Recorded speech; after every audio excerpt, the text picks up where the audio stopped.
What is up? Welcome to Water Cooler Talk. My name is Caleb Turner, and I'm a sports writer at KSL.com. This is our second edition of a new weekly podcast coming at you on Sunday evenings as we prepare you for the week ahead, for the work week, for Monday, when you are bound to be asked some questions about the sports that happened over the weekend. When you're in the water cooler, when you're in the lunchroom on break, here's some time to give you some important information, some nuggets, some talking points to help you get through those water cooler conversations. And here at KSL.com, we will be focusing on the games related mostly to the state of Utah that happened over the last week, over this weekend. Um, Focusing primarily this week on football. As I mentioned last week, college football is back. The biggest teams in the state, the ones that everyone cares about, BYU, Utah, Utah State, all those teams in action this weekend as well. Coming off of several FCS opponents, some lower tier opponents.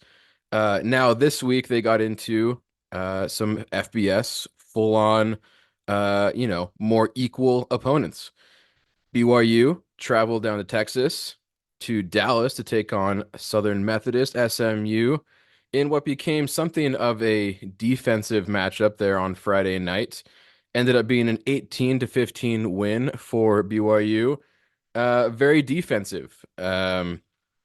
Defensive coordinator Jay Hill, who we mentioned last week, had some heart issues, had an operation done. He was back in action calling the plays, scheming that defense together, and was able to hold SMU, a pretty good team, especially on the offensive end, to just 15 points.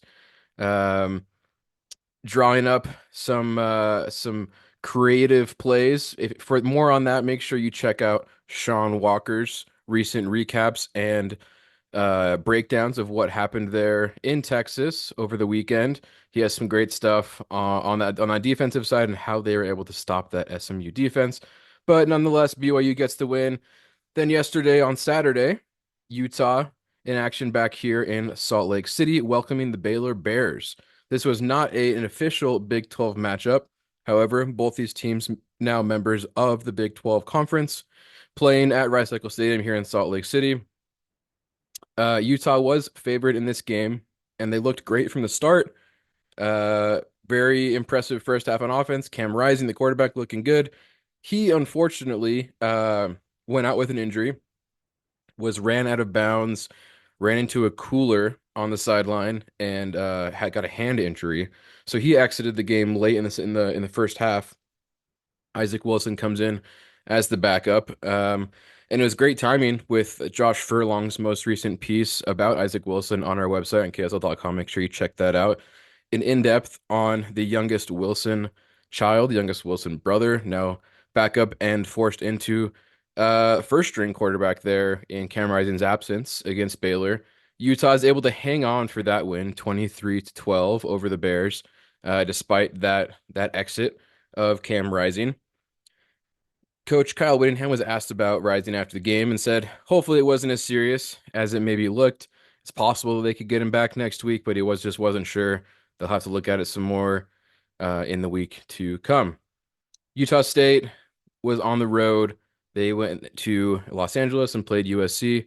And as I mentioned last week with Utah, my dad appreciated that I used the term blanked in the shutout against their last opponent. Well, he won't be so happy about this time with his Utah State Aggies getting blanked themselves. 0 points at USC, 48-0 score down there at the Coliseum in Los Angeles. So Aggies come back with a loss. But in general, Utah team's doing pretty well on the weekend in college football. And last game officially for the big teams here in Utah was a soccer match Saturday night.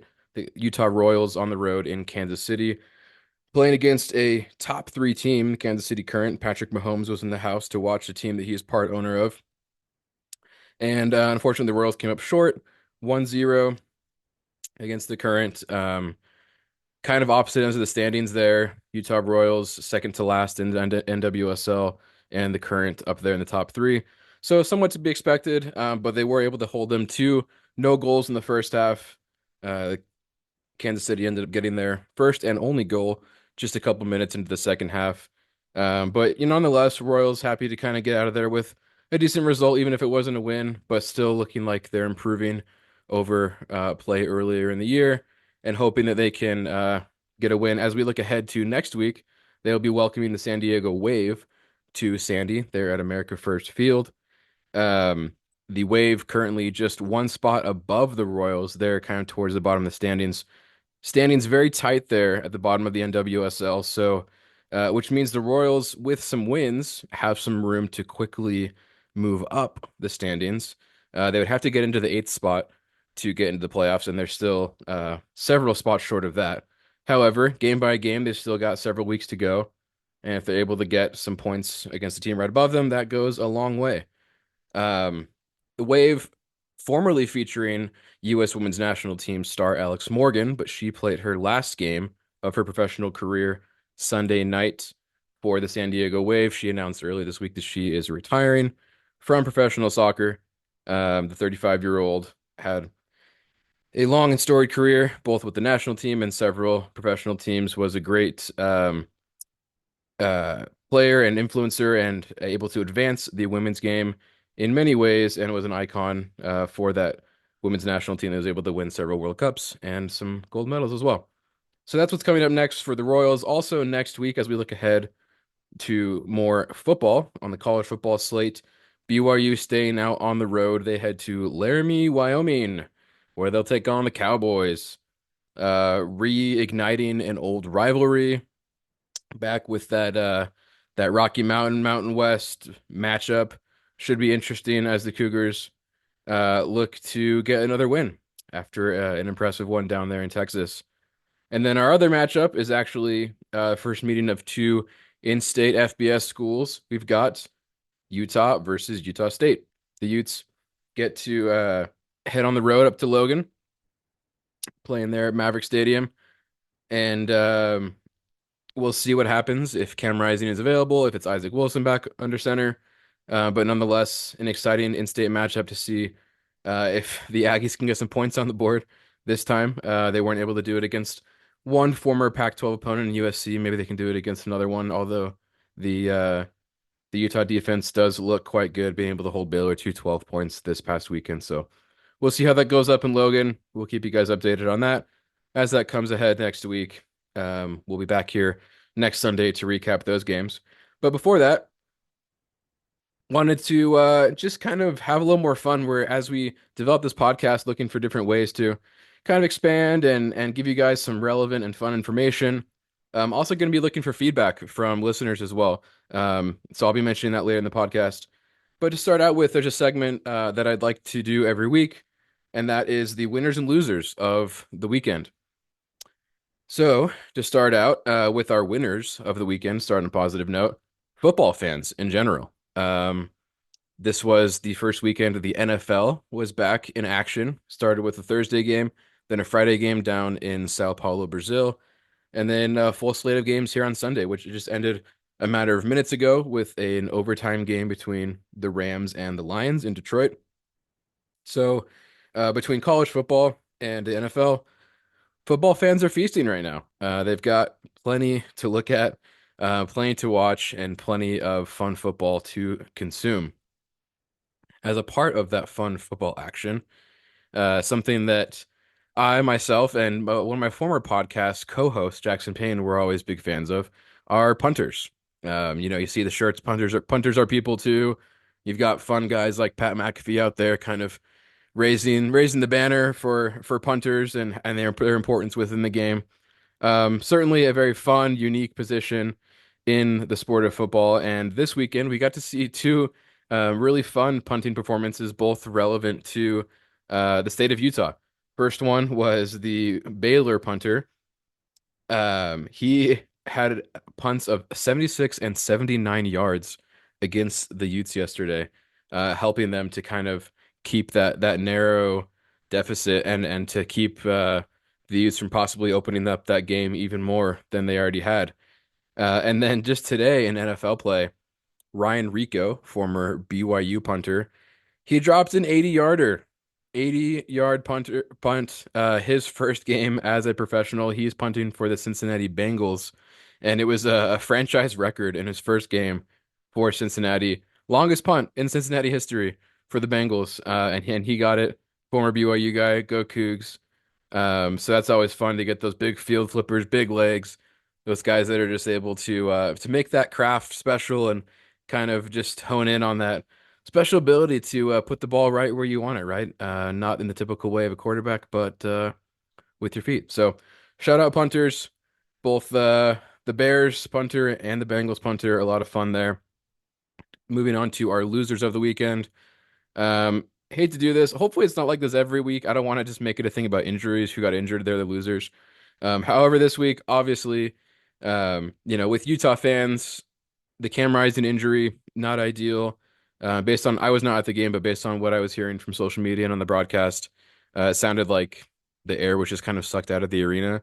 The momentum was stopped when Cam Rising had to exit the game. Obviously, he's dealt with a lot of injuries in his career, missing all of last year, having several injuries in bowl games that have both kind of hurt his career, but also elongated it with him being able to get those red shirts and coming back for another year.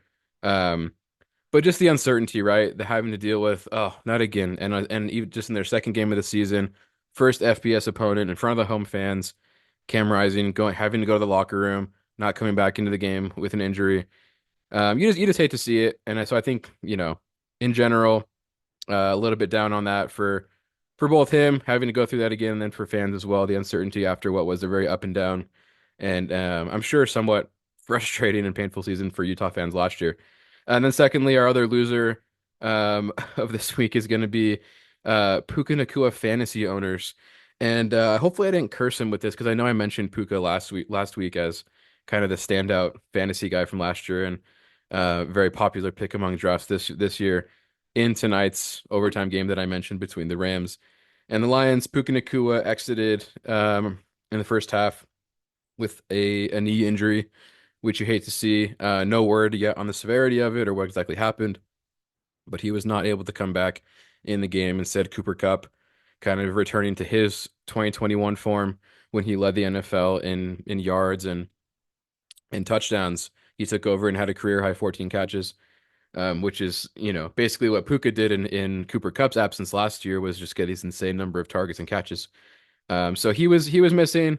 The Rams did end up losing that game, and felt, I'm sure, that absence of Nacua, who has become a really dynamic and important piece of their offense. So, for those owners that did take Puka, in the top 10, top 15, top 20, wherever it was, I'm sorry. It's a part of the game, right? It's part of fantasy. Everybody knows.